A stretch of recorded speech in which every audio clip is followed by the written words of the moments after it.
இலக்கிய மன்றம் நடத்துகிற மாதாந்திர இலக்கிய நிகழ்ச்சியிலே உங்களுடைய தகவல்களின்படி 59வது இலக்கிய நிகழ்ச்சியிலே அரியணை சிறப்பு அழைப்பாளராக, சிறப்பு விருந்தினராக, சிறப்பு பேச்சாளராக அழைத்தமைக்கு நன்றி. இங்கே மேடையிலே அமர்ந்திருப்பவர் என்று ஒற்றை வார்த்தையில் சொன்னால் போதாது என்பதை கடந்த 3 மணி நேர உரைகளின் மூலம் புரிந்து கொண்டேன். பாலதண்டாயுதபாணி ஆசிரியர் ஒரு ஜோதி, ஒரு தீபம், ஒரு எரிதழல் பற்ற வைத்துக் கொண்டால் அது 100 பேருக்கு கண்ணொளிகள். அப்படி ஒரு ஓய்வு பெற்றுவிட்ட ஆசிரியர் வாழ்க்கை பூராம் மண்டை உடைச்சது போதுன்னு ஒரு மோட்டார் கம்பெனியோ அல்லது இன்னொரு ஷாப்பிங் சென்டரோ வச்சுக்கிட்டு பிஸ்னஸ் பார்க்குறவங்க நிறைய வாத்தியார்கள் இருக்காங்க. அப்படியெல்லாம் பண்ணாமல் தான் பயின்ற கல்வியும் தான் பெற்றிருந்த அனுபவ அறிவும் அது தொடர்ந்து இன்னும் பலருக்கு கிடைக்கணும், இன்னும் பலருடைய அனுபவத்தையும் ஒன்று சேர்த்து தொகுத்து பொது அறிவாக மாற்றணும், அது மக்களுக்கு தொடர்ந்து பாரம்பரியமாக கிடைக்கணும் என்பதற்காக ஓய்வு பெற்ற நிலையில் ஒரு அமைப்பை உருவாக்குறார். அது நல்ல இலக்கிய மன்றம் என்ற பெயரில் அது தொடர்ந்து 5 ஆண்டுகளுக்கு மேலாக இயங்கிக் கொண்டிருக்கிறது. அந்த வகையில் ஒரு அணையா நெருப்பாக அமர்ந்திருக்கக்கூடிய பாலதண்டாயுதபாணிக்கு இங்கே உரையாற்றிய எல்லோரும் பேருக்கெல்லாம் படிக்கணும்னு அவசியம் இல்லை. எல்லாரும் பேசுகிற பேருக்கு எல்லாருக்கும் தெரியும். அவங்க எல்லாருமே தனித்தனி துறை சார்ந்த அருமையான உரைகளை ஆற்றியிருக்கிறார்கள். கண்ணதாசனை பற்றி அவர் நினைவு, அவருடைய கவித்துவ ஆற்றல்.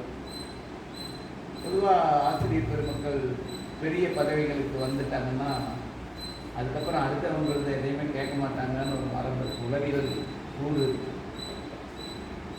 அந்த உளவியல் கூறுகளின் அடிப்படையில் ரொம்ப பெருசாக வளர்ந்தது இந்த ஆசிரியர் பணியில் மட்டும் நான் சொல்லுவேன்.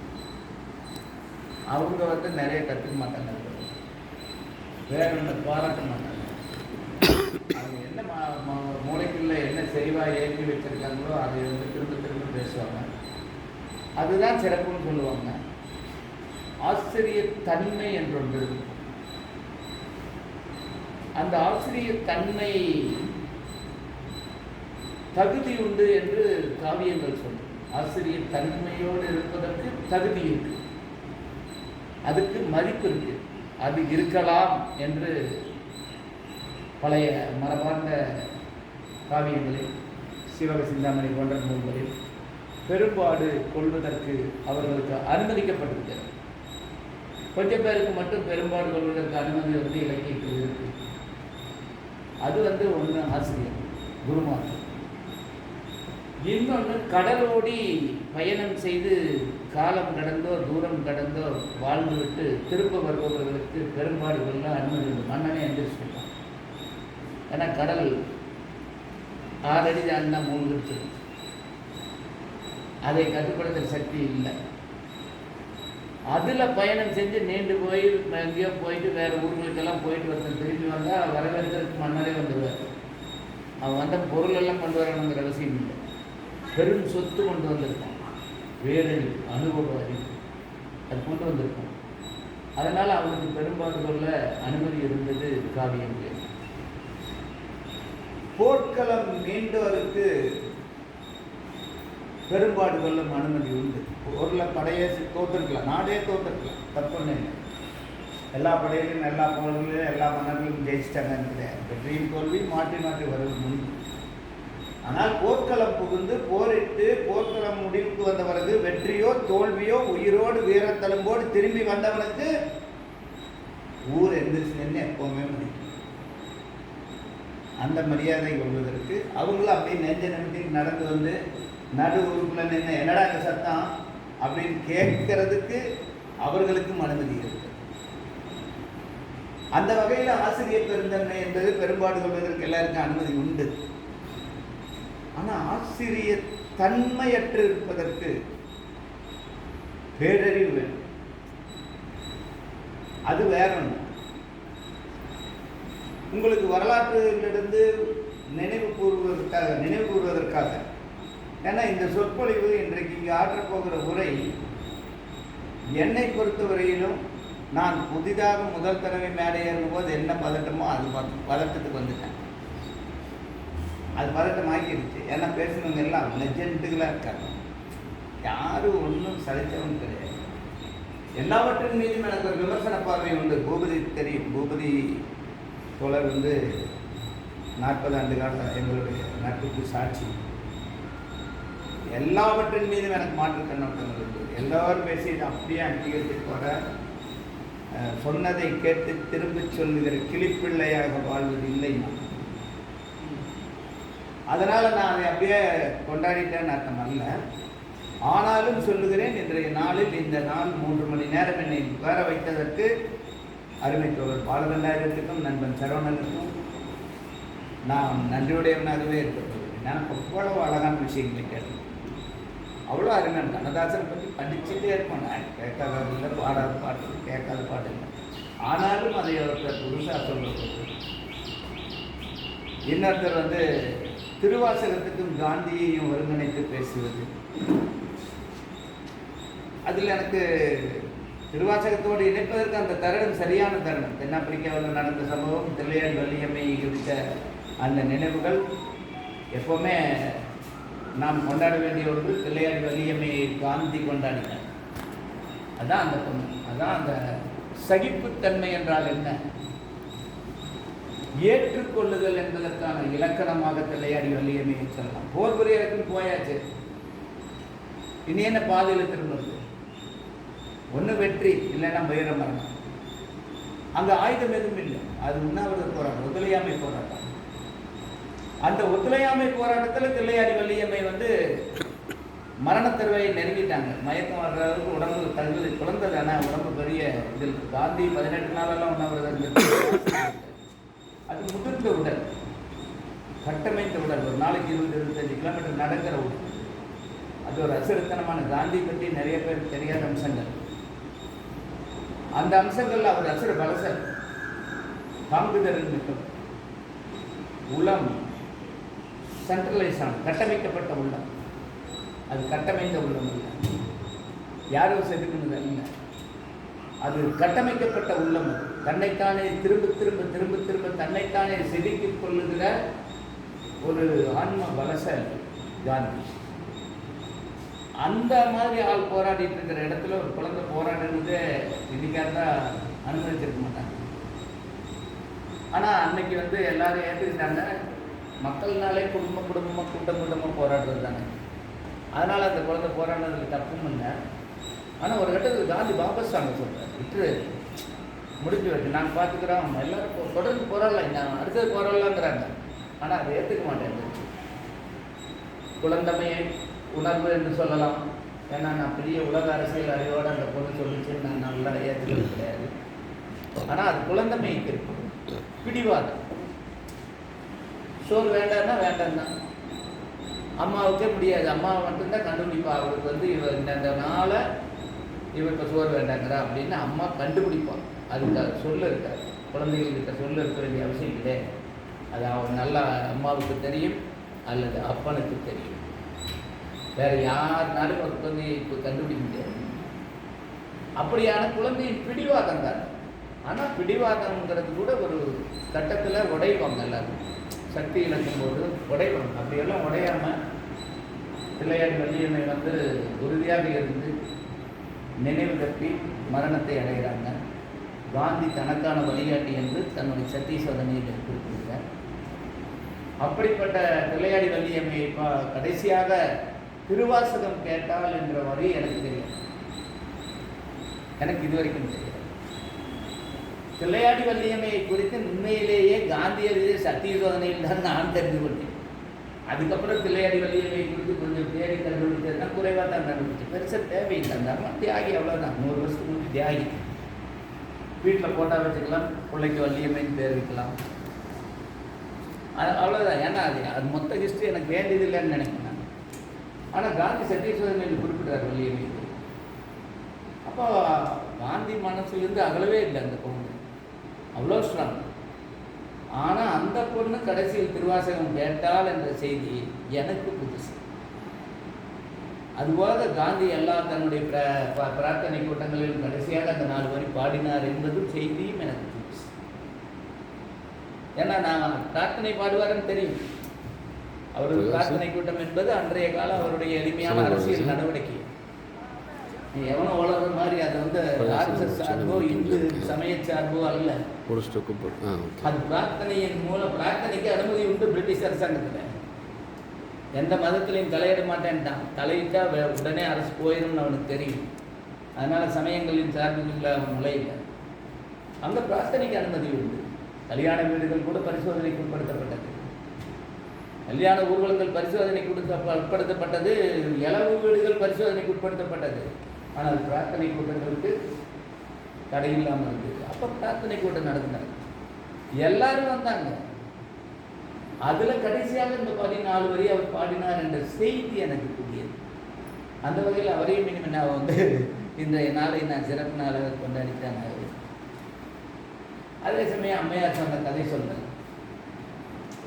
கதை சொல்லல் மெய்யான எழுத்துலக இலக்கணப்படி விதிப்படி வேறொரு ஆசிரியன் எழுதிய கதையை இன்னொருவர் சொல்லக்கூடாது என்ற ஒரு மரபு.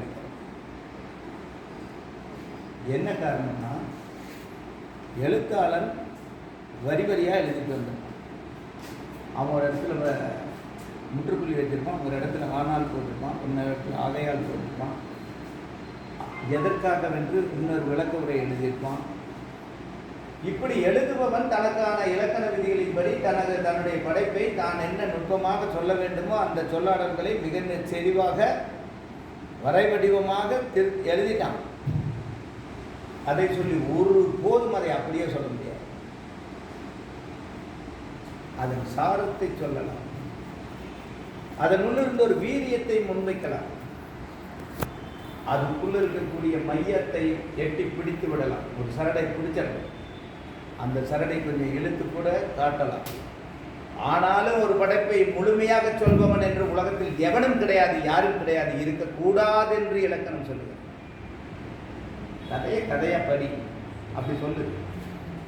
ஆனால் மரபார்ந்த உலகன்படி கதை சொல்லலை கேட்டு வளர்ந்தது தான் சமம். கல்வி எல்லாருக்கும் தெரிய, எல்லாரும் படிக்க முடியும், எல்லாராலும் எழுத முடியாது. ஆக எழுத படிக்க தெரியாத சமுதாயம் தாத்தனும் பாட்டியும் பக்கத்து வீட்டு கிழவியும் சொன்ன கதை கேட்டு வளர்ந்தது தான் உலகம். அதனால் கதை சொல்ல உரிமையுண்டு, ஆனால் இன்னொரு படைப்பை பற்றி சொல்லுகிறோம் என்று சொல்லி பெருமிதம் கொள்ளுவது கூடாது. இது ஒரு முரணாக உங்களுக்கு தோன்றலாம். நீ உன் சொந்த கதையை சொல், நீ உன்னுடைய படைப்பை சொல். நீ உனக்குள்ள இருந்து இந்த காலை அந்த ராத்திரி 11 மணியிலிருந்து 12 மணி வரையிலும் ஒரு கதையை தேடி படித்து வந்தேன் என்றாய் அல்லவா, அந்த நேரத்தில் இன்னொரு கதையை உன்னால் உருவாக்கி இருக்க முடியும். இதுதான் கதை சொல்ல. ஒரு பாட்டி ஒரு போதும் அடுத்த பொங்கலையிலிருந்து கதை சொல்வது கிடையாது. சத்தியமான மரபு இந்த மண், இந்த மண் சத்தியமான மரபு. ஒரு கிழவி தன் மூதாட்டியாக வாழ்ந்தது போது தான் இளமையில் எப்படி தவறு செய்தோம், எப்படி கிறுக்கி பிடித்து ஒரு தன் பின்னால் ஓடி அலைந்தேன் என்பதையெல்லாம் அப்படியே புட்டு வைப்பா பேத்தி. கிட்டத்தட்ட அம்மனமான நிலை போல இருக்கும். தன்னுடைய மதிப்பு மரியாதை குறித்து கவலையப்பட மாட்டார். அவர் சொல்லுவா பேத்தி, அது கூறு கட்டவளே நான் அப்படித்தான் அப்படின்னு ஆரம்பிச்சு தான் எப்படி கூறு கட்ட அலைஞ்சோங்கிறத சொல்லி வருவார். அதனால் ஒரு குழந்தை இரட்டைய வாழ்வை அனுபவித்து வளரும். அதான் தாத்தம்பாட்டி கதை சொல்லலினுடைய தனிச்சல். அப்போ கதை சொல்லல் என்பது வேறு, கதை எழுதுதல் என்பது வேறு. பவா செல்லந்துரையை நானும் பார்த்திருக்கிறேன், அவருக்கும் என்னை தெரியும். நான் அவரோடு கொண்டாடுவேன், நாங்கள் கொண்டாடி மகிழ்வோம். சில சமயங்களில் கதையை நாங்களும் சொல்வது உண்டு. பேராசிரியர் ரேங்கோ வந்திருக்கிறார். அவர் பல கல்லூரிகளுக்கும் என்னை கதை சொல்கிற விஸ்காம் ஸ்டூடெண்ட்டுகளுக்கு கதை சொல்வதற்கு என்னை அழைத்து செல்வார். அப்பொழுதெல்லாம் நான் எல்லா சமயத்திலும் என்னுடைய கதை சொல்வதற்காகவே நான் செல்லணும் என்ற அவசியம் இல்லை. அதனால் நானும் பிற கதைகளை சொல்வேன். ஆனால் இந்த சத்தியமான உண்மையை தெரிந்து வைத்தே சொல்வேன். அலெக்ஸ் மெர்சியோனுடைய வாழ்க்கை கதையை சொன்னால் என்னோட விமானத்தில் பறப்பார்கள் குழந்தை. தலை மோதலின் போது தங்களின் தலையை நேர்கொண்டு கழுத்தை நிறுத்தி இறுக்கிக் கொள்வார்கள் குழந்தைகள். நான் கதை சொன்னால் சுற்றி இருக்கிற குழந்தைகள் கதையை கேட்டுக்கொண்டிருக்கிற குழந்தைகள் விசும்பு, அப்படி விசும்பு. சில குழந்தைகள் கண்ணீர் விட்டு அழுதே விடுவார்கள். சில கதைகள் நிறுத்துறா என்று முதுகில் அடித்து விடுவார்கள். ஒரு சமயம் என்னுடைய சகோதரிகள் மற்றும் சகோதரர்களுடைய குழந்தைகள் எல்லாம் உட்கார வைத்து வீட்டில் கதை சொல்லிக் கொண்டிருந்தேன். என் தாய்மாமன் வந்தார். ஏன்டா பிள்ளைகள் அழுகுது அப்படின்னு கேட்டேன். கொஞ்ச நேரம் அப்புறம் சொல்கிறேன் அப்படின்னு அதை சொல்கிறதுக்கு பார்க்கல. ஏடா பிள்ளைகளை கூப்பிட்டு விளையாடுவியா இங்கே அழுக வச்சுட்டு உட்காந்துருக்கிறியாடாட்டு சேர பிடிக்கிட்டு அடிக்க பரவில்லை. நான் ஏடா இத்தனை பேர் தழுகிற அளவுக்கு எதிராக பண்ணிட்டு இருக்கிறேன். அந்த கதை சொல்கள் ஒரு அற்புத அனுபவம். அது இன்னொரு உணர்வோடு ஐக்கியமாக, அந்த இன்னொரு உணர்வோடு ஐக்கியமாதலை அற்புதமாக செய்திருந்தார்கள். ஒரு நல்ல கதை. நான் எம்பாவாய் நான் படிக்கல. ஸ்ரீராமகிருஷ்ணன் தொகுப்பிருந்த 100 கதைகள் அது மட்டும் படித்தேன். 2வது சிறுகதை தொகுப்பு படிக்கல. ஆனால் இந்த கதையை உங்கள் வாயிலாக கேட்க கிடைத்தது. ரொம்ப நன்மதி இனி எப்பொழுதும் மறக்கக்கூடியவர்களாக இருக்க மாட்டார். அருமையான உதாரணம் சொன்னீர்கள். நலந்தானா பாட்டுக்கு சிவாஜி தூணுக்கு பின்னாடி நிற்கிற காட்சி மாதிரி நன்மதியை சொன்னீர்கள். இனி ஏதாவது ஒரு தூணுக்கு பின்னால் இருந்து ஒரு நன்மதி என்னை எட்டி பார்த்து கொண்டே இருப்பாள். ஏன்னா அந்த இடத்துல நான் வானதி சுப்பிரமணியனை மாறிக்கிறேன். கேரக்டர் நாம தானே செலெக்ஷன் பண்ணுறோம், கேட்குறவங்க தானே செலெக்ஷன் பண்ணுறோம். சொல்கிறவங்களுக்கு எது வேணாலும் இருக்கலாம், கேட்குறவங்க எங்களுக்கு பிடிச்ச ஒரு கேரக்டர் எடுத்து. ஆக அம்மையார் பேசிய பேட்டு காமராசரனுடைய கல்வி கடமை. காமராசரை புகழ்வதில் நான் புகழ்ந்து ஏராளம் பேசுவேன். காமராசருக்கு நான் மாலை அணிவித்திருக்கிறேன். எனக்கு அப்படி ஒரு வரலாற்று வாய்ப்பு கிடைத்தது. காந்தி காமராஜ் தேசிய காங்கிரஸ் கட்சி அப்பொழுது தொடங்கி இருந்தார்கள். காந்தி காமராஜ் தேசிய காங்கிரஸ், தமிழ்நாடு தேசிய காங்கிரஸ். அது அப்பொழுது எனக்கு வயது 10 என்று இருக்கலாம். காமராசர் நீலநீர் அம்பாசிடரில் வர்றாரு. அலுவலகம் இப்பொழுதும் சிக்னல் இருக்கிற கோவை ஓக்காலேஜ் பகுதியில், சிக்னல் இருக்கிற பகுதியில் லெஃப்ட்டு இப்போ ஓல்வா இந்த வைவா கம்பெனிக்கார ஷோரூம் வச்சுருக்காங்க. அந்த கட்டத்தில் கட்சி அலுவலகம் இருந்தது. காமராஜை வரவேற்பதற்கு ஒரு 10-20 பேர் இருக்கிறாங்க காங்கிரஸ்காரங்க. நாங்கள் சிறுவர்கள் விளையாடி கொண்டிருக்கிறோம் வீதியிலே. அப்போ எல்லாத்தையும் ஒருத்தர் கூப்பிடுறாரு, இல்லை வாங்க வரிசையில் நின்று காமராஜர் வர்றார், காமராஜர் வரிசையில் நின்று.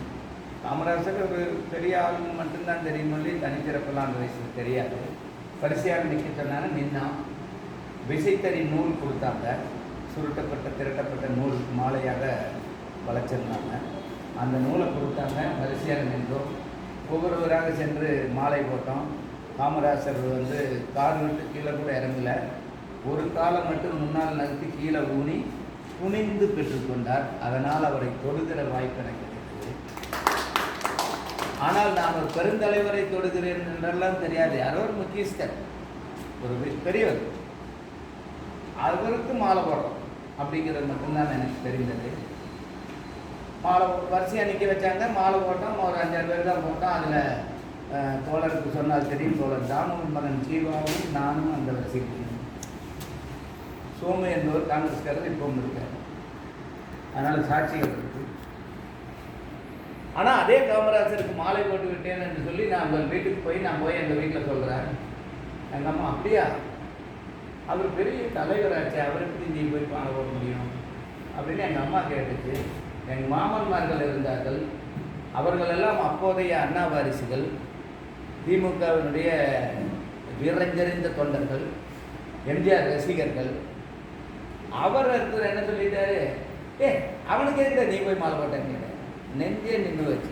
அப்போவே நமக்கு என்னன்னா, ஒரு பெரிய மனுஷனுக்கு மாலை போட்டோங்கிறது தான் நம்ம மரியாதையாக தான் நல்லா சொன்னாங்க.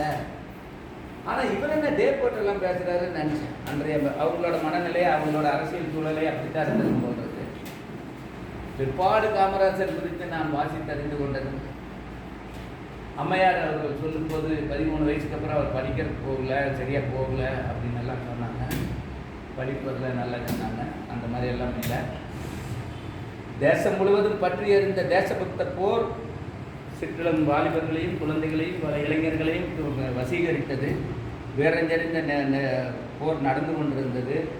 அந்த காலகட்டத்தில் வாலிபன் அவனும் துருதுருவென்று ஓடிக்கொண்டிருந்திருப்பான். 14 வயதிலேயே போராட்டங்களில் கலந்து கொள்கிற பழக்கம் வந்துவிட்டது. 15வது 16வது வயதில் அவன் கலந்து கொண்ட ஒரு போராட்டத்தில், மறியல் போராட்டத்தில் கைது செய்யப்படுகிறார். உண்மையில் 16 வயசு என்று அவரை வெளியனுப்ப நினைக்கிறார். சின்ன பையனாக இருக்கான்னு சொல்லிட்டு நினைக்கிறாங்க. அவருக்கு அந்த அறிவு இருந்ததா இல்லை உடனிருந்தவர்கள் போராட்ட காலத்திலிருந்து போக வேண்டாங்கிறதுக்காக மானக்கேடாக இருக்குமில்ல, கைது பண்ணி வெளியே போனால் அவமானம் ஒன்று இருக்கு. அதாவது சத்தியத்துக்கான போராட்டங்களிலிருந்து கலந்து கொண்டு வெளியேற்றப்பட்டால் அவமானம். அந்த மாதிரி ஒரு அவமானகரமான உணர்வு அவருக்கு வந்ததா என்பது தெரியாது. வயதை கூட்டி சொல்லி சிறை சென்றார். இதுதான் அவருடைய வரலாற்று பதிவு. 2 ஆண்டு காலம் சிறையில் இருக்கிறார். பார்க்க மக்கள் எல்லாம் வருத்துறாங்க. உள்ளிருந்த எல்லாருக்கும் வெறுப்பு, அதிருப்தி. இந்த மக்களுக்காக போராடணுமே எவனுமே வாக்கலன்னு சொல்லி அவருடைய 17 வயது கடந்து 19வது வயதில் வெளியே வருகிறார். வெளியே வரும்போது சிறைக்கு வெளியே வளாகத்தில் 2000க்கும் மேலான மக்கள் திரண்டு அவர்களுடைய பேரன்புக்கு ஆட்படுகிறார். அவங்களுக்கு என்னென்னா, ஒரு சின்ன பையனை ஜெயிலுக்கு பிடிச்சிட்டு போயிட்டாங்கன்னு தெரியும். ஆனால் சின்ன பையனை பிடிச்சிட்டு போயிட்டாங்க, உள்ளே வச்சுட்டாங்கிறது வெள்ளை அரசாங்கத்துக்கு உடன்பாடு இல்லை. வெளியே சொன்னால் பத்திரிகையாளர்களுக்கு உடன்பாடு இல்லை. கட்சிக்கு அவமானம், சின்ன பையனை கூட்டிகிட்டு போயிட்டாங்கன்னு. அதனால் வயசை தப்பாக சொல்லிட்டதுனால 6 எல்லாம் பேசாமல் மௌனம் ஜாதிச்சிட்டார். ஆனால் 2 வருஷம் கழித்து வாலிபன் ஒருத்தன் சிறைக்கு போயிட்டு தேசத்திற்காக போயிட்டு வெளியே வர்றான்னு சொல்லி சொந்த பந்தமும் ஊரும் திரண்டு வந்துடுச்சு. அன்றைக்கு அந்த பேரன்பின் மூழ்கிய காமராசர் அவர் தன் வாழ்நாளில் தான் திருமணம் செய்து கொள்ளாததற்கு காரணம் சொல்லுகிறார். நான் ஜெயிலில் இருக்கும்போது கொஞ்சம் சலிப்படைஞ்சிட்டேன், வெறுப்படைஞ்சிட்டேன், கோபம் வந்துடுச்சு. எனக்கு நன்றி கேட்ட மக்களாக இருக்காங்கன்னு நினச்சிட்டேன். நான் ரொம்ப அவதூறாக என் ஊரை பற்றி இப்போ நினச்சிக்கிட்டேன். அந்த எண்ணம்லாம் எனக்கு ரொம்ப வருத்தமாயிடுச்சு. வெளியே வரும்போது சிறைக்குள்ளே ஜெயிலுக்கு பார்த்துட்டு போனவங்களோட பெயர் பட்டியல் எடுக்கப்படும். அந்த பெயர் பட்டியல் அன்றே அவர்களுக்காக தேசிய எதிர்ப்பாளர்களாக பட்டியலிடப்படுவார்கள். காவல்துறையால் கண்காணிக்கப்படுவார்கள். அவர்கள் மீண்டும் சிறைக்கு அவர்கள் கைது செய்யப்படுவார்கள் என்ற கால நெருக்கடி காரணமாக மக்கள் வரவில்லை. எனக்கு தெரியாமல் போச்சு. நான் தெரியவது நான் அப்படி எல்லாம் யோசிக்கிறேன். எனக்கு தெரியாது. வெறுப்பு ரொம்ப தப்பாக நினச்சிட்டேன். எனக்கு குற்ற உணர்ச்சி ஆயிடுச்சு. அவங்கள பார்த்தோன்னே கண்ணீர் விட்டு அழுதுட்டேன். எங்கள் அம்மா அப்பா எல்லாம் உணர்ச்சிட்டாங்க. அந்த அன்பு ஊருக்குள்ளே நான் எங்கே நடந்தாலும் அந்த அன்பு என்னை அரவணைச்சிட்டே இருந்தது. முடிவு பண்ண இதை விட பெருக்காதல் எது இல்லை முடிவு பண்ணேன் சார். மக்களோட அன்பை தவிர வேற பெரிய அன்பு உலகத்தில் இல்லைன்னு சொன்னார். ஒரு வெகுஜனத்தை காதலிக்கப்படுகிறார். ஒட்டுமொத்த மக்களும் அவர் யூனிவர்சல் லவ்னு இன்னைக்கெல்லாம் சென்டென்ஸ் சொல்லிக்குவாங்க, பிரபஞ்ச காதல்.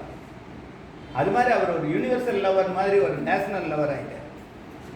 மக்களை நேசிக்கிறது. மக்கள்னா அப்படி ஒரு அன்பு. உங்களை பார்க்கறதுல எந்த அதிருப்தியும் கிடையாது, எந்த வடிவ வேறுபாடும் கிடையாது, எந்த சாதி வேறுபாடு கிடையாது, மத வேறுபாடு கிடையாது, இன வேறுபாடு கிடையாது, மொழி வேறுபாடு கிடையாது. மொழிவாரி தேசியம் அமைக்கிற போது தலைவர் சொன்ன சொற்கள் எனக்கு இப்பொழுதும் வலிக்கும். இடுக்கி போராட்டம் நடக்குது. இடுக்கி உள்ள கொண்டு வரணும், திருப்பதிக்காக போராடிட்டு இருக்காங்க. அப்போ காமராஜர் சொன்ன சொற்கள் நமக்கெல்லாம் அதிருப்தி தான். அப்பொழுதல்ல, இப்பொழுதும் எப்பொழுதும் அதிருப்தி தான். அவர் சொன்னார், இடுக்கி கிடுக்கி எல்லாம் இந்தியாக்குள்ளே தானே இருக்கு, போங்களே என்ன. அவர் நம்பின இந்தியா, நாம் வெறுக்க வேண்டிய இந்தியா. அப்படியே போச்சு நிலைமை. அவருக்கு விரும்பினார். அவர் வெள்ளக்காரனுக்கு எதிராக இந்தியாவை கற்பனை பண்ணார். இந்தியா என்ற ஒரு தேசம் உருவாகி கொண்டிருக்கிறது. அது ஒரு கனவு, அது ஒரு லட்சியவாத கனவு, அது ஒரு நம்பிக்கை. அந்த நம்பிக்கை இப்போ பேச வேண்டிய அவசியம் இல்லை. இப்போ டெல்லி பற்றி எரிந்து கொண்டிருந்தது. நேற்று வரைக்கும் பற்றி எரிந்து கொண்டிருந்து ஒரு அமைச்சர் தான் தவறு செய்து விட்டதாக ஒத்துக்கொண்டு ராஜினாமா செய்திருக்கிறார். அப்போ காலம் மாறும் போதெல்லாம் கடந்த காலத்தினுடைய நிகழ்வுகள் குறித்து நாம் பரிசீலிக்கிற போது, பேசுகிற போது நாம் மொத்தமாக மூழ்க வேண்டிய அவசியம் கிடையாது. அது ஒருபோதும் அவர்களுடைய தியாகத்தை புறக்கணித்ததாகவும் ஆகும். காமராஜருக்கு சுற்றுப்புறச் சூழல் அறிவு கிடையாது என்று சொன்னால் நீங்கள் வருத்தப்படுவீர்கள். அதனால தான் டெல்லியிலிருந்து கொண்டு வந்து விதை கொண்டு வந்து வைகை நதியை தூர்வார வேண்டிய வேலையை செய்யாமல் அங்கே விதைகளை ஏதோ விறகு வெட்டியாக துளைக்கிட்டு இருந்தார். அது அவர் சொன்னார், ஆவணங்கள் இருக்கு, அவர் சொன்னார் என்பதற்கு பதிவுகள் இருக்கு. சென்னையில் இன்றைக்கு 400 குளங்களில் 300 குளங்கள் காணாமல் போயிருப்பதாக பட்டியல் வந்தாச்சு. 330 குளங்கள் இல்லை, 70 குளங்கள் தான் இருக்கு சென்னையில். அந்த 400 குளங்களில் 330 எப்படி மக்கள் நிறைஞ்சாங்க, எப்படி அங்கே கூடு கட்டினாங்க, யார் அதை தொடங்கி வச்சது? எல்லாம் குடியேறிய மக்கள் தெருவில் கிடந்தாங்க, ராத்திரியில் வண்டி வாகனங்களில் நசுங்கினாங்க. இன்னைக்கு இருக்கிற அளவுக்கு டெக்னாலஜி வளராத காலம், லைட் இல்லை, எல்லாம் இருட்டு, குறுகலான சண்டுகள், அதில் வண்டி வாகனத்தில் தூங்குறவர், ரோட்டில் தூங்குறவர் சாகுறான். அது ஏழை எல்லாம் நடு ரோட்டில் எடுத்து தூங்குறீங்க, போங்களே போ, அந்த குழந்தை காஞ்சி எடுக்குது இல்லை, போங்களே போய் குடியிருங்க, நீ என்ன விவசாயமாலே செய்ய போகிறீங்க அப்படின்னு பேசிட்டாரு. அதனால் குளங்களில் குடியிருக்க தொடங்கியது காமராஜர் கட்சி. அப்புறம் ஒருத்தர் வந்து குடியிருப்பை தனக்கு சொந்தமாக மாற்றுறாரு, ஓட்டு வாங்குறதுக்கு முயற்சி பண்ணுறாரு. பின்னாடி வந்த ஒரு தலைவர் மொத்த ஓட்டை தானே வாங்கிட்டார். அது வேற. அப்போ வரலாற்றை பேசும்போது, கடந்த காலத்தை பேசும்போது, நினைவு கூறும்போது, மகான்களை பற்றி பேசுகிற போது கூட நாம் எல்லாவற்றையும் கணக்கில் எடுத்துக்கொள்ள வேண்டும். அம்மா சொன்னார், அணைக்கட்டுகள், காமராஜர் காலத்து அணைக்கட்டுகள் பழுதடையாமல் நன்றாக இருக்கிறது. நீ போன வருஷம் கட்டுறது இன்னைக்கு வெடிப்பு வந்துடுச்சு, கட்டவே குஜராத்தில் பாலம் முடிஞ்சிடுச்சு, விமான நிலையத்தில் ஓயாம தலையில் கண்ணாடி விழுந்துட்டே இருக்கு. இதெல்லாம் உண்மை. அதுக்கு சொன்னால் காரணம் சொன்னால், அன்றைக்கு அரசு லஞ்ச லாவணி மட்டும் இருந்தது. அதனால் வாங்கின காசுக்கு உண்மையாக பாடுபட்டு கட்டடத்துக்காரன் வாங்கின காசு தாராளமாக லாபம் கிடைச்சது, அவங்க கட்டடத்தை கட்டிட்டான். அன்னைக்கு பின்னாடி 20% லஞ்சமாக மாறிச்சு, இப்போ 40% அங்கீகரிச்சுட்டாங்க. அதனால் லஞ்ச லாவணியத்தில் போகுது, கட்டட கட்டுமானம் தகருது. இப்போ காலம் கட்டுமானங்களை உருவாக்குது, காலம்தான் உருவாக்குது. வரலாற்றின் தலைவர்கள், காமராஜருடைய ஒரு போட்டோ பார்த்துருக்கேன் நான். வைகை அணை அந்தல கட்டிட்டு இருக்காங்க, பெரியார் கட்டுறாங்க, அந்த இந்த ஒரு அணை கட்டுறாங்க வைகை ஆற்றுல குறுக்க. காமராஜர் வேட்டி மடித்து கட்டி கொண்டு அந்த கலவை வாங்குவாங்கல்ல, கூலியாளர்கள் வரிசையாக வாங்கி கலவை வீசி விடுவாங்க இல்லையா, அதில் கை நீட்டிட்டு இருக்கிறாரு. கூடை அவர் கையில் இருக்குது. அடுத்து கைக்கு கூட வாங்குறதுக்கு இன்னொரு பெண் வந்து அடுத்த வரிசையில் நிற்கிறாங்க, வேட்டி மடிச்சு இருக்கார் காமராஜர். ஒரு முதலமைச்சராக இருந்தவர் அதை செய்ய வேண்டியதில்லை. கான்ட்ராக்டர் வந்து சரியாக பண்ணிட்டாரா, கட்டட பில்டிங் சரியாக இருக்கா, வெள்ளக்கார காலத்தில் செய்கிற மாதிரி முதல்ல அவங்க குடும்பத்தை மேலே நிறுத்தி தண்ணியை திறந்து விடுவாங்க. இதுதான் பழைய மெத்தட். கட்டட கான்ட்ராக்டரை தான் முதல்ல மேலே நிறுத்துவாங்க, இன்ஜினியரிங் கான்ட்ராக்டர். அப்புறம் தண்ணியை திறந்து விடுவாங்க, நின்றுதுன்னா தப்பிப்பான், இல்லைன்னா போயிடுவான். அப்போ அந்த மாதிரி காலம். அதனால் கட்டடங்கள் பழுவாயிரமும் இன்றைக்கும் நல்லா இருக்குது. தமிழகத்தினுடைய நீர் மேலாண்மை திட்டம் என்பது 2000 ஆண்டு கால அனுபவம் கொண்டது. உலகத்திலேயே 2 நதிகளுக்கு நீர்வரத்து குறித்த கணக்குகள் உண்டு. அது ஒன்று நைல் நதி, 3000 ஆண்டுகளுக்கு மேலாக அதன் நீர்வரத்து பதிவு செய்யப்பட்டிருக்கிறது. இன்னொன்று காவிரி நதி, அதுக்கு நீர்வரத்து பதிவு செய்யப்பட்டது. இந்த 2 நதிகள் தான் 3000 ஆண்டு கால பதிவுகள். மீதி எல்லாம் அப்புறம் கொஞ்சம் வேறுபட்ட காலம், 500, 1000, 2000. ஐரோப்பாவெல்லாம் 1000 வருஷம் தான். ஐரோப்பாவெல்லாம் 1000 வருஷம் தான். ஆப்பிரிக்காவில் இருக்கிறது தான் நம்ம 3000 வருஷம் பேசிட்டு இருக்கோம். நைல் நதி காட்டுமிராண்டிகள் சமூகம் என்று வெள்ளை செவத்து தோல் இருக்கிறவங்க சொன்னதை கேட்டுட்டு நாம் நம்பிட்டு இருக்கோம். நைல் நதி கணக்கு, பூமியில் கணக்கு உருவானது நைல் நதி. ஜியோமினி என்ற ஒரு கணக்கு உருவானது நைல் நதி பெருக்கத்தின் காரணமாக. சும்மா சுவரசியத்துக்காக சொல்லிட்டாங்க.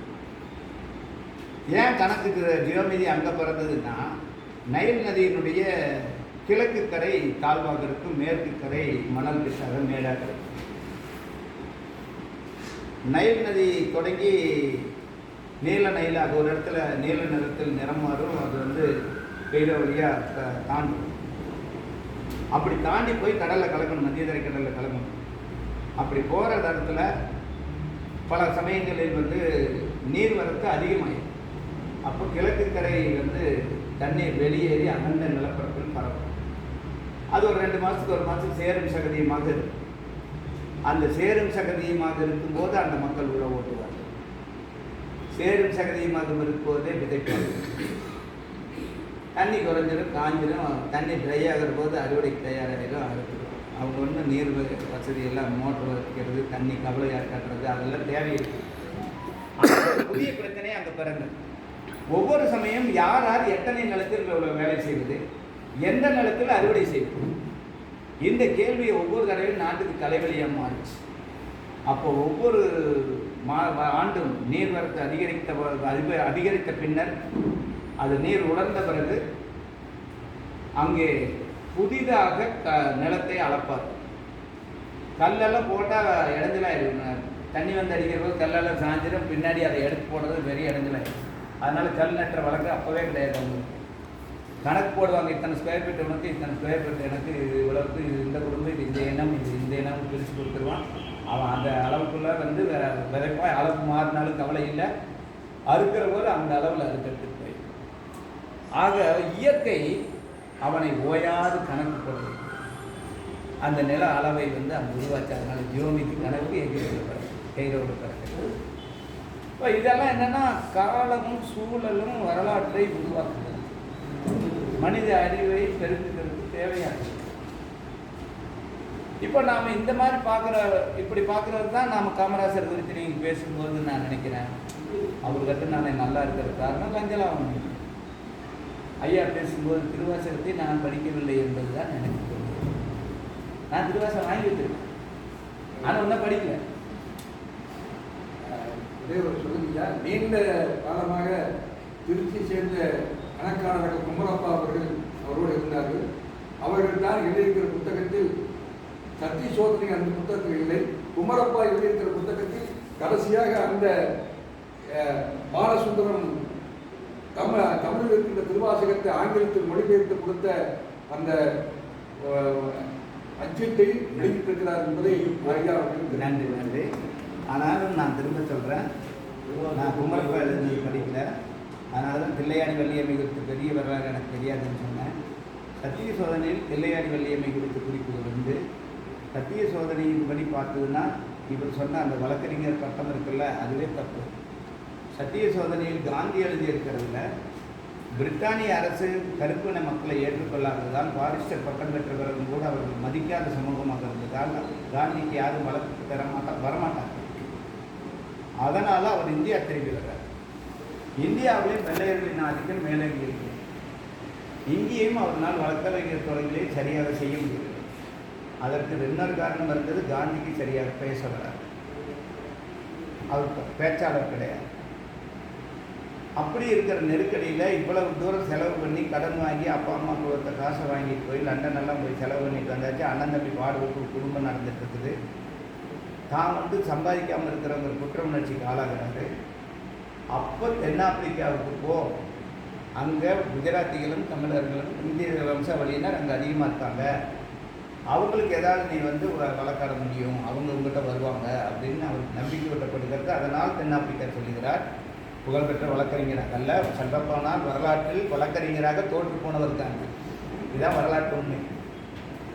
அங்கே போகிறார். அங்கே அவர் தங்கி வழக்கறிஞராக பணியாற்றுவதற்கு செல்லுகிறார். அப்படி செல்லும்போது அவரிடம் வந்து யாருமே வழக்கு கொண்டு வரவில்லை. அதற்கு காரணம் வந்தவர்களிடம் விசாரிப்பதற்கு கூட இவருக்கு பேச்சு சரியாக வராது. எது சொன்னாலும் எழுதுவார், எது சொல்கிறதா இருந்தாலும் எழுதுவார், எழுதுனதை படிப்பார். இதுதான் அவருடைய பழக்கம், பேச்சாளர் கிடையாது. முதல் வழக்கை ஒருத்தருக்கு எடுத்துக்கொண்டு நீதிமன்றத்திற்கு சென்று வக்காலத்து போட்டு வாய்தாவுக்கு வக்காலத்து மனு உள்ள கொடுக்குற போது மனுவை கொடுத்து விட்டார். வாங்கியிருப்பது ஆங்கிலேய நீதிபதி. இவர் வந்து ஒரு வழக்காடுவது ஒரு துப்புரவு பணியாளனுக்காக, அவனுடைய குடும்பத்துக்காக வழக்காட போயிருக்காரு. வழக்கு எடுத்து சொல்லணும். மனுவை வெள்ளக்காரன் கையெழுத்து வாங்கிட்டு கையில் வாங்கிட்டாரு. கொடுக்குறவன் கருப்பான் அவனை பொறுத்தவரைக்கும். அதனால் அவன் என்ன பண்ணான், சொல்லுன்ட்டான். மனுவை படிக்கல, சொல்லுன்ட்டான். காந்தி உண்மையிலேயே காந்தி குறிப்பிட்டிருக்கிறதன்படி சொன்னால், உங்களுக்கு தெரியாத சட்டமில்லை, நீங்களே எதை முடிவு செய்யுங்களுக்கு தான் பேசினார் காந்தி. பேசியதோடு மட்டுமல்ல, வரலாற்றில் பதியப்பட்டிருக்கிற உண்மை, நீதிமன்றத்திற்குள் நிற்பதற்கு அவமானப்பட்டு தலை குனிந்து வெளியே ஏறி நீதிமன்ற வளாகத்தை விட்டு ஓட்டமாய் ஓடி கிடந்தார் காந்தி. இது நான் சொல்லல, சட்டி சோதனையில் இருக்கு. அவர் எழுதியிருக்கார், ஓடி வந்து விட்டேன்னு எழுதியிருக்கார். அவர் பேச்சு சரியா வராததுனால அவர் எல்லாவற்றையும் எழுதினார். அதனால் அவருக்கு கொடுக்குற கல்யாண பத்திரிகையின் பின்னாடி கூட எழுதுவார். காந்தியோட எழுத்துக்கள் அவ்வளவு நிறைந்து கிடக்கிறதுக்கு இன்னைக்கு ஆவணமாக பாதுகாக்கப்பட்டிருக்கிற காரணம், தான் என்ன பேச வேண்டுமோ அதை ஏற்கனவே எழுதி வைத்துக் கொள்ளுகிற பழக்கம் அவருக்கு இருந்தது. அதனால் எல்லா பேச்சும் பதிவாகிவிட்டது. அவரிடம் யாரெல்லாம் பேசினார்களோ அதையெல்லாம் அவர் எழுதி கொண்டே இருப்பார், கேட்டுக்கொண்டிருக்க மாட்டார், எழுதி கொண்டே இருப்பார். அதனால் அவரோடு பேசியவர்கள் பேச்செல்லாம் பதிவாகி. இதுதான் ஹிஸ்ட்ரி, அதுதான் வரலாறு செய்கிற உண்மை. காந்தி என்னையாண்டு உட்காந்து புக் எழுதுல, அவர் கதை எழுதிட்டு இருக்கார். அவர் இந்த உலகத்துக்கு வழிகாட்டுக்க எந்த புக்கும் எழுதலை. அவர் எழுதுறது சத்திய சோதனை தான். மீதி எல்லாம் அவரிடமிருந்து தொகுக்கப்பட்டு, அவரிருந்த துண்டு பேப்பர்கள் கூட சேகரிக்கப்பட்டு, அதிலிருந்து அத்தனையையும் தொகுத்தது தான் காந்தியினுடைய நூல்கள். இந்த கட்டணம் வைக்கிற அளவுக்கு நிறையா இருக்குது. அந்த 87 விஷயத்தையும் பேசியிருக்கார், எல்லாவற்றையும் எழுதியே பேசினார். அதனால தான் மவுண்ட் பேட்டன் பிரபுவோடு பேசிய பேச்சு பதிவில் இருக்கிறது. ஏனென்றால் மவுண்ட் பேட்டன் பிரபு பேசுவதற்காக அழைத்திருக்கிறார். இவர் உள்ளே செல்லுகிறார். பட்டேலும் ஜவஹர்லால் நேருவும் ஜின்னாவும் இன்னொரு சீக்கியர் ஒருவரும் 4 பேரும் போகிற போது இவர் நான் வேறு வேலை, நான் மீட்டிங் வேறு இடத்துல ஒத்துக்கிட்டே நீங்கள் போயிட்டு வாங்க, நான் தனியாக போய் பார்த்துக்கிறேன்றாரு. அவங்க தனியாக போயிட்டு வந்துட்டாங்க. இவர் வேற ஒரு நாள் திட்டமிட்டு, அவர் மன்னர் கொடுக்குற நேரத்துக்கு தானே போக முடியும். மன்னர் வேற ஒரு நாள் இவருக்கு அறிவிக்கிறார், நீங்களும் வந்து பேசினா தான் ஆகும்னு. இவர் வருகிறேன்னு என்று ஒத்துக்கொண்டார். போகிறார். போகிற போது வாய் கட்டி இருக்குது. அம்மையார் எப்பவுமே மவுண்ட் பேட்டன் பிரபுவினுடைய மனைவி இவர் மேலே மரியாதை கொண்டவர். அவர் ஓடி வாசலிலேயே வரவேற்று பாபுஜி என்று வரவேற்று அழைத்து செல்லுகிறார். அங்கே உள்ளே போகிற போது முன்னாடி மன்னர் உங்களுக்காக காத்திருக்காரு, நீங்கள் வர நேரத்துக்கு வந்துட்டீங்கன்னு. ஆனால் அந்த அம்மா ஒரு வார்த்தை சொல்கிறாங்க, நீங்கள் மன்னரை சந்திக்க வரும்போது இன்னும் கொஞ்சம் நல்ல ஆடை அணிந்திருந்திருக்கலாம்னு சொல்கிறாங்க. ஏன்னா இவர் எப்போ போல கோவணம் கட்டி மேல் துண்டு போட்டு தான் போயிருக்கிறார். மன்னரை சந்திப்பது, அப்படி சந்திப்பது, குடிமக்கள் அப்படி சந்திப்பதை பிரித்தானிய மற்றும் பிரித்தானியர்களால் வழிநடத்தப்பட்ட எல்லா அரசாங்கங்களிலும் அவமானகரமாக கருதப்பட்டது. அவமானகரமானது. மன்னன் முன்னாடி பிச்சைக்காரன் போய் நிற்கக்கூடாது, அது மன்னனுக்கு அவமானம். ஏன்னா அந்த நாட்டு பிச்சைக்காரன் இருக்கிறான், அப்போ தான் நமக்கு தெரியும் உறுத்துமே, அதனால் அவன் அனுமதிக்க மாட்டான். அப்போ இவர் போகிறாரு. ஆனாலும் இவரை என்ன செய்ய முடியும்? அதனால் இவர் போகிறாரு. அங்கே அவங்க கேட்குறாங்க. அவர் இப்படி தலையை செஞ்சுட்டு அவர் அந்த அம்மா கேட்டதை எழுதிட்டு பதில் எழுதுகிறார். அதுதான் எனக்கு மற்ற எல்லாருக்குமாகவே மன்னர் உடை அணிந்திருக்கிறார். ஏன்னா அவர் பேண்ட் ஷர்ட் போட்டு, உள்ளே வெள்ளை சட்டை போட்டு, உள்ளே பனியன் போட்டு, கோட்டு போட்டு, வேலை அதுக்கு மேலே ஒரு கோட் போட்டு, அதுக்கு மேலே சிகப்பு போட்டு, அந்த மிலிட்ரி கோட் போட்டு, அதுக்கு மேலே ஒரு மப்ளர் சுற்றி எல்லாம் நிற்கிறார். அதை தான் எனக்கும் மற்ற எல்லோருக்குமாக சேர்ந்து மன்னர் மொத்தமாக துணி ஆடை அணிந்திருக்கிறார். மன்னனை பார்த்து அவனை இப்படி சொல்ல முடியுமா? அதையும் எழுதி காட்டியிருக்கிறார், ஆவணமாக இருக்கிறது. அந்த சந்திப்பு நான் என்ன சொல்கிறேன்னா, காந்தி எல்லாவற்றையும் எழுதினாருங்கிறதுக்கு சான்று சொல்கிறேன்.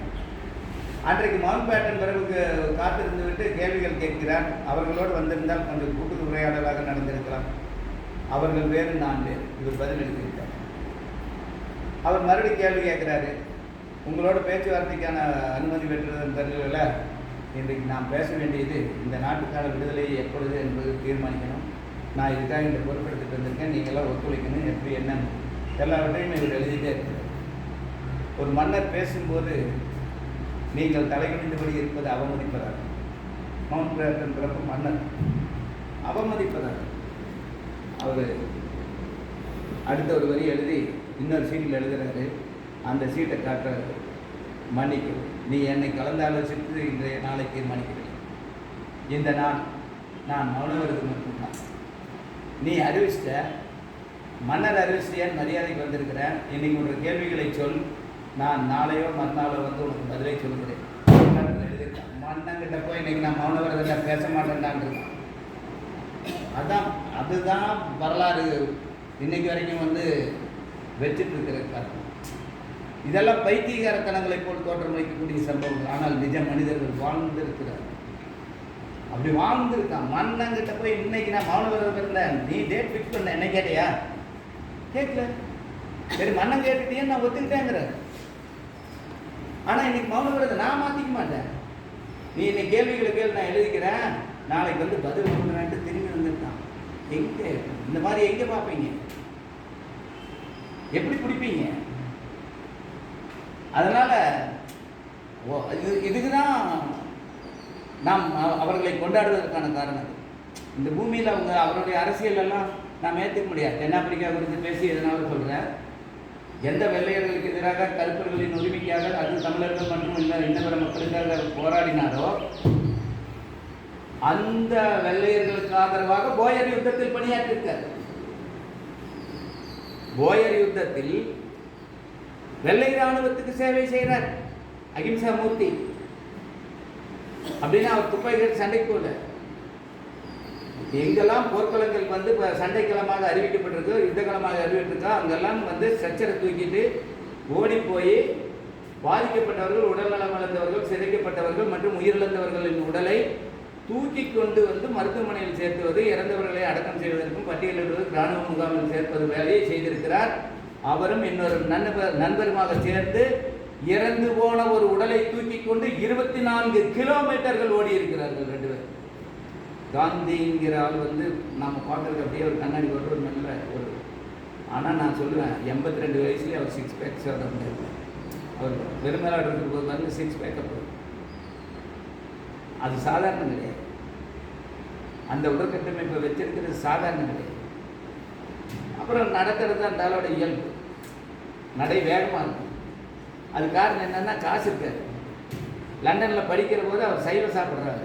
அம்மாவுக்கு சத்தியம் பண்ணி கொடுத்து போயிருக்காரு, நான்வெஜ் யூஸ் பண்ண மாட்டேன், மது அருந்த மாட்டேன், மாற்று தண்ணி தொட மாட்டேன். கஸ்தூரி பாய்க்கும் அவங்க அம்மாவுக்கு சத்தியம் பண்ணி கொடுத்துருக்காரு, 3 சத்தியம். இவர் சுத்த செய்வோம். லண்டனில் சுத்த செய்வோம். இங்கே பன்னிக்கறி இல்லாத இடமே இல்லை. பூமியில் பன்னிக்கறி இல்லைன்னா பூமி உணவு பஞ்சத்தில் ஆழ்ந்தோடு. இதுதான் உணவு ஃபுட் கார்பரேஷன் அறிவிக்கிற அறிவிப்பு. பன்றி இல்லைன்னா பூமி இப்பவும் வறுமையில்லாத. அவ்வளவு பன்றி தேவைப்படுது. உணவு வந்து 1,000,000 டன் தேவைப்படுது. அவங்க பன்றிக்கறி இல்லாத உணவே கிடையாது. இவர் சைவம். சைவத்துக்கு எங்கே போவார்? லண்டனில். அப்போ எங்கே வந்து வெஜ்ஜி மட்டும் போடுறாங்க, பன்னு கொடுக்குறாங்க, கீரை வச்சு கொடுக்குறாங்க, வெங்காயம் வச்சு கொடுக்குறாங்க. அதுதான் இன்றைக்கி நம்ம சாப்பிட்டு இருக்கிறோமே. இதெல்லாம் அங்கத்த உணவு. அப்போ அது வந்து எங்கே கிடைக்குதுன்னு தேடி அங்கே நடந்து போய் சாப்பிடுவார். அதை சாப்பிட போகிற போது அதுக்கு செலவு ஜாஸ்தி. அங்கே நான்வெஜ் வந்து விலை குறைவு, சைவம் வந்து விலை ஜாஸ்தியாக. அப்போ அதை சாப்பிட்றதுக்காக அவர் பணம் செலவு பண்ணுற போது போக்குவரத்து செலவு பணம் இருக்காது. அதனால் 4 10 கிலோமீட்டர் தூரம் காலையில் கல்லூரிக்கு நடந்து செல்வார். மாலையில் கல்லூரியிலிருந்து தன்னுடைய இருப்பிடத்திற்கு நடந்து வருவார். வந்துவிட்டு தான் எங்கு செல்ல வேண்டும், சாப்பிட வேண்டுமோ அந்த இடத்திற்கும் நடந்து சென்று சாப்பிட்டு விட்டு திரும்ப நடந்து வருவார். ஆக ஒரு நாளைக்கு சராசரியாக 26 அல்லது 28 கிலோமீட்டர் தூரத்தை படிக்கிற போதே நடந்தவர். ஆனால் சாதாரணமான ஆள் கிடையாது. அப்போ இந்த மாதிரியான ஒரு வாழ்க்கை முறை இருக்கிற வித்தியாசம். சத்தியத்தை பண்ணிட்டுமே அந்த அம்மா தெளிவாக போகுது. லண்டன்லேருந்து என்னைக்காவது வாட்ஸ்அப் பண்ணி அனுப்பிச்சிடுவானுங்க, பக்கத்துலேயே வீடியோ எடுத்து அனுப்பிச்சி விட்ருவானுங்க. அன்றைக்கி அதெல்லாம் ஒன்றும் இல்லையே, தைரியமாக இருக்கலாமா? லெட்டர் போட்டாலே வந்து சேர்றதுக்கே 3 மாதம் ஆகும். ஆனால் அந்த ஆளுக்கு அது யாருக்கும் ஒரு கால் தெரியாமல் போகலாம். ஆனால் காந்திக்கு தெரியுமல்லவா தான் சத்தியத்தை மீறிவிட்டோம். அந்த உள்மனம் கொண்ட ஆத்ம பரிசுத்தம் என்று சொல்லுவார்கள். அந்த பரிசுத்த ஆத்மா காந்தி. அவர் இன்னொருத்தருக்காக நடக்கிறார். தான் சொன்னால் தான் செய்யறேன், அதுதான் சத்தியம். அப்போ காந்தியினுடைய அரசியலில் எனக்கு உடன்பாடு இல்லை. போயர் யுத்தத்தில் அவர் கலந்து கொண்டதையெல்லாம் நான் வந்து இவர் தப்பு பண்ணுறார், பகத்சிங்க்கு இந்த இறக்கம் காட்டியிருக்கலாமே நான் கோவப்படுறேன். முதலாவது உலக யுத்தத்திற்கு நிதி திரட்டுகிறார். அங்கே என்ன மல்லிப்பூலியை தடவிட்டாங்க. அப்போ அது வந்து தப்புன்னு நான் மனசில் நினைக்கிறேன். இப்போ நினைக்கிறேன், அப்போ நினைக்கிறேன். இந்த மாதிரி கருணையோடு நீ இந்திய வீரர்களை பார்த்துருக்கலாமே, இந்திய புரட்சியாளர்களை பார்த்துருக்கலாமே. நேதாஜி சுபாஷ் சந்திர போஸ் ஒரு சுத்த வீரர். அவர் அகிம்சா மூர்த்திக்கு எதிராக ஆயுதம் தாங்கிய காரணத்திற்காகவே புறக்கணிக்கப்பட்டார். அவருடைய பேச்சு மறுக்கப்பட்டது. இந்தியாவில் அவர்களுக்கு மாற்று கண்ணோட்டம் பிறந்துவிட்டது. அன்றைய கால தீவிரவாதி என்ற கால தேசபக்தன் நமக்கு. அவன் தான் நமக்கு தந்தை. இப்போ இதெல்லாம் என்னென்னா வரலாற்றை வந்து கடந்த காலத்துக்கும் சமகாலத்துக்கும் பார்க்கிற போது கடந்த காலத்தில் இருப்பதை அப்படியே பார்க்க வேண்டிய கட்டாயம் நமக்கு கிடையாது. ஒரு செய்தியிலிருந்து நாம் அந்த செய்தியின் உண்மைத்தன்மை மற்றும் காலம், ஆக காலமும் இடமும் எல்லாவற்றையும் தீர்மானித்துக் கொண்டிருக்கிறது. அந்த காலம் நமக்கு வாய்ப்பளித்திருக்கிறது. இன்றைய நாளில் நான் உங்களை சந்திக்கிற அற்புத நாள் கிடைக்கிறது. ஐயா ஏதாவது தலைப்பு சொல்லுகிறீர்களா, நான் ஏதாவது தலைப்பு சொல்லட்டுமா என்று கேட்டார். நான் சொன்னேன், தலைப்புக்குள் விட்டீங்கன்னா அது கட்டி போடுது. தலைப்பு மனிதர்களை கட்டி போடுது. நாம தானே இருக்கோம், ஜாலியாக தானே இருக்க போகிறோம், நமக்கு எந்த நிபந்தனைகளும் இல்லையா? நம்ம சுதந்திரமாகவே பேசலாமே. நான் தலைப்பு தரலன்னு சொன்னேன். அவர் கேட்டார், நான் தட்டுமான்னு கேட்டார். வேண்டாம், அப்புறம் நீங்கள் தலைப்பு கொடுத்தீங்கன்னா நான் அந்த தலைப்புக்காக முயற்சி செஞ்சுட்டு இருக்கேன், அதுவும் வேண்டாம்னு சொன்னேன். அப்புறம் என்ன தான் பண்ணலான்னு, சும்மா பேசலாம், அவங்கெல்லாம் பேச வருவாங்கல்ல, எப்போ போல நிகழ்ச்சி நடத்துங்க, எல்லோரும் பேசுவதை நான் கேட்க விரும்புகிறேன், நான் கேட்பதற்காகத்தான் வந்தேன், நமக்கு பேசவும் வாய்ப்படுத்தீர்கள், அந்த வாய்ப்பினை சிறப்பாக செய்வதற்கு இன்னும் நிறைய நேரம் வேண்டும், கூடிய மட்டிலும் இந்த நாளை நல்ல நாளாக மாற்றியிருக்கிறேன் என்று நம்புகிறேன். இந்த வெள்ளலூர் குறித்து நாம் சிலதற்கு பேசியே தீர வேண்டும். ஏறத்தாழ 2300 ஆண்டுகளுக்கு முந்தைய அடையாளங்கள், குறியீடுகள் இந்த வெள்ளலூரில் எடுக்கப்பட்டிருக்கிறது, ஆறுமுக சிலை உட்பட. இந்த வெள்ளலூர் ராஜகேசரி பெருவழிச்சாலையினுடைய தொடர்பு சாலையாக நொய்யல் நதி கலாச்சாரத்தினுடைய அப்படி ஒரு கலாச்சாரம் இருந்ததா? நொய்யல் நதிக்கு ஒரு கலாச்சாரம் இருக்கா, பண்பாடு இருக்கா என்ற கேள்வி உண்டு. ஏன்றால் நொய்யல் நதி வருடம் முழுவதும் நீர் வரக்கூடிய ஒரு நதி அல்ல, அது ஒரு காட்டாறு. வெறும் 121 கிலோமீட்டர் மட்டுமே பயணிக்கிற ஒரு காட்டாறு.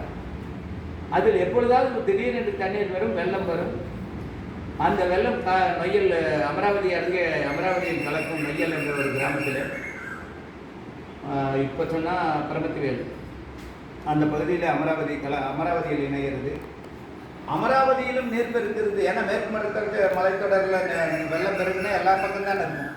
அப்போ அதே சமயத்தில் அமராவதியிலும் வெள்ளம் பெருகினால், நொய்யலிலும் வெள்ளம் பெருகினால், அது காவிரியில் வடக்கு பகுதியில் மழையே வராவிட்டாலும் காவிரியில் வெள்ளம் பெருகி திருச்சியை தாண்டி தஞ்சாவூர், திருவாரூர், அந்த டெல்டா மாவட்டங்கள் என்று இன்றைக்கு நாம் அழைத்துக் கொண்டிருக்கிற அந்த பகுதிகள் முழுவதும் நீரில் மூழ்கும். இப்படி நீரில் மூழ்குவதனால் விவசாயம் பாதிக்கப்படுவது, விளைஞ்சிட்டு இருக்கிற நெல் நீர் வளத்தினால அழியுதுன்னு சொல்லி தான் எங்கிருந்து நீர் அதிகம் வருகிறது என்று சோழ அரசர்கள் ஒரு கணக்கில் எடுத்தாங்க. எங்கும் மழை வரல, வடக்கு பகுதியில் மழை வரல. ஏன்னா அப்போ படைகள் தக்காளப்பேடு பூமிக்கு மந்தாளில் இருந்தது. 30 கிலோமீட்டருக்கு ஒரு முறை, 30 மைலுக்கு ஒரு முறை ஒரு உணவு ஸ்தாபனம் இருந்ததாகலாம் பதிவுகள் இருக்கிறது. அவர்களுடைய தகவல் இருந்தது, அங்கே மழை இல்லை என்ற தகவல். ஆனால் தஞ்சையில் நீர்ப்பெருக்கு ஏற்பட்டிருக்கிறது, காவிரி நீர் பெருக்கு இது எங்கே வந்தது. அப்போ அமராவதியை தேடுறாங்க. அமராவதியிலிருந்து வந்த நீரின் அளவு எப்பொழுதும் அளவில் தான் அங்கே இருக்குது. வந்திருந்தால் அழிவு அங்கிருந்தாலும் இருக்கணும், அங்கே இல்லையே. அப்போ வேறு எங்கே இருந்ததுன்னா நொய்யல் சேர்ந்த இடத்துல இருக்குது. நொய்யல் பகுதி எங்காவது அழிவு இருக்கான்னு கேட்டால் அழிவில்லை. ஏன்னா அது அகண்ட காடு, அப்படியே காட்டுக்குள்ளே நிறைஞ்சு வர்றது தான். அதனால் அதை பெரிய சேரம் பண்ணுறதுக்கு ஊரே இல்லை, இங்கே நாடே இல்லை. இங்கே இருந்த கொஞ்சம் கிராமங்கள், அந்த கிராமங்களில் ஒன்று வெள்ளலூர், இருகூர், சூலூர், பல வழித்தடங்களை தனக்கு வைத்திருக்கக்கூடிய பல்லடம். இந்த பகுதியில் இருந்து திருச்சிக்கு ஒரு பாதை இருக்குது, அது ராஜகேசரி பெருவழிச்சாலை என்று வரலாற்று ஆசிரியர்களால் பதிவு செய்யப்பட்டிருக்கிறது. அந்த ராஜகேசரி பெருவழிச்சாலையில் 1000 வருடத்துக்கு முன்பு வணிகர்களுக்கு பாதுகாப்பு கொடுத்த மன்னர்கள் அனுப்பி வைத்த சீருடை அணியா காவலர் அப்படின்னு எழுதியிருக்குது. அந்த அது அன்யூனிஃபார்மில் சிபிசிஐடியிலேருந்து வர்ற மாதிரி அன்யூனிஃபார்மில் செக்யூரிட்டி கொடுத்துருக்காங்க வணிகர்கள் பயணம் செய்வதற்கு. அந்த கிருஷ்ணா கல்லூரி பக்கத்தில் இருக்கக்கூடிய குருடுமலை என்று ஒரு மலை இருக்கிறது. அந்த மலைகளுக்கு இடையில் அந்த ராஜகேசரி பெருவழிச்சாலை என்று பெரிய 6 அடி நீளமுள்ள பாறை இருக்கிறது. அதிலே பிராமி எழுத்திலும் நவீன வட்டெழுத்திலும் இந்த செய்திகள் குறிப்பிடப்பட்டிருக்கிறது. அங்கே சூரிய சந்திர காலம் உள்ளவரை இந்த மன்னர் நீடூழி வாழ்வு, இந்த மன்னர் பெயர் நீடூழி வாழும் என்று ஏதோ ஒரு வணிகர் தன்னுடைய சொந்த முயற்சியில் செலவு பண்ணியோ அல்லது அவரோட ஆளுகளை வச்சோ அங்கே ஒரு கல்வெட்டு போட்டிருக்காரு. அந்த கல்வெட்டு பாதையில் வந்தால் அது வெள்ளலூரை கொடுக்கிறது. இது 2000 ஆண்டுகளுக்கு முன்பு அங்கே முசிறி, தொண்டி போன்ற மேற்கு கடற்கரையிலிருந்து வந்த யவனர்கள் மற்றும் அராபியர்கள் ஆப்பிரிக்காவிலிருந்து வந்திருப்பார்களா என்று தெரியவில்லை. ஆனால் அராபியர்களும் யவனர்களும் வந்திருக்கிறார்கள் என்பது பதிவு செய்யப்பட்டிருக்கிறது. அவர்கள் அந்த கடலோரத்துக்கு வந்தவர்கள் 1000 கிலோமீட்டர் நீளமுள்ள மேற்கு மலை தொடர்ச்சியில் மலை ஏறாமலே இந்த மேற்கு மலை தொடர்ச்சியினுடைய நிலப்பரப்பை கடப்பதற்கான 2 பள்ளத்தாக்குகள், ஒன்று பாலக்காடு கணவாய் என்று சொல்லக்கூடிய இன்றைக்கு பொள்ளாச்சி பாலக்காடு சாலை, இன்னொன்று ஏனோ நடைமுறையில் மூடப்பட்டு விட்டது. அது காடாக திரும்ப காடாக மாறிடுச்சு. ஆனால் அங்கே நாம் மரபாளர்கள் உருவாக்கின அந்த சுமைதாங்கி கற்கள், அந்த சுமைதாங்கி கற்கள் அங்கே இருக்கிறது. 3000 ஆண்டுகள் 5000 ஆண்டுகளுக்கு முன்பு மக்கள் வாழ்ந்ததற்கான சோளக்குழி என்று சொல்லக்கூடிய நீர்வழி தடுப்பில் உருவாகிற இயற்கையான குழி சோளக்குழிகள் அங்கே இருக்கிறது. அந்த எழுத்துப்பாறையை நான் போய் காட்டுக்குள்ளே போய் கண்டுபிடிச்சு பார்த்துட்டு வந்தேன். நான் கண்டுபிடிக்கிறேன், முதல்ல கண்டுபிடிச்சிருந்தார். தகவல் வந்து நான் திரும்ப போனேன். அப்போ அதை தேடி என் மகளையும் அந்த ஒரு தொழிலையும் அழைச்சிட்டு நண்பரையும் அழைச்சிட்டு போயிருந்தோம். அதையெல்லாம் புகைப்படம் எடுத்து இந்தியன் எக்ஸ்பிரஸ்லாம் அது கட்டுரையாக வந்திருந்திருக்க எழுத்துப்பாறையை புகைப்படம் எடுத்து வந்திருக்கிறார்கள் என்று. அந்த எழுத்துப்பாறை வழியாக ராஜகேசர் பெருவழிச்சாலையாக வந்தால் அது கொடுக்கிற கிராமம் பெல்லூர். நாம் உட்கார்ந்து கொண்டிருக்கிற இடம் குறைந்தது 5000 ஆண்டுகளுக்கு முன்பு மனிதர்கள் வாழ்ந்து காண்புள்ள பாரம்பரியம் உள்ள நிலப்பரப்பு. இங்கே தமிழ் கொண்டாடப்படுவது என்பதும் தமிழ் போற்றப்படுவதும் தமிழ் மதிக்கப்படுவதும் தமிழை வளர்த்த இத்தனைய பேர் இந்த ஞாயிற்றுக்கிழமை நாளிலே இங்கே வந்து அமர்ந்திருப்பதும் நான் வெறும் வணக்கம் என்று சொன்னால் பார்த்தாது. உங்கள் அனைவரையும் வணங்கி விடைபெறுகிறேன் என்று சொல்லியிருக்கிறேன்.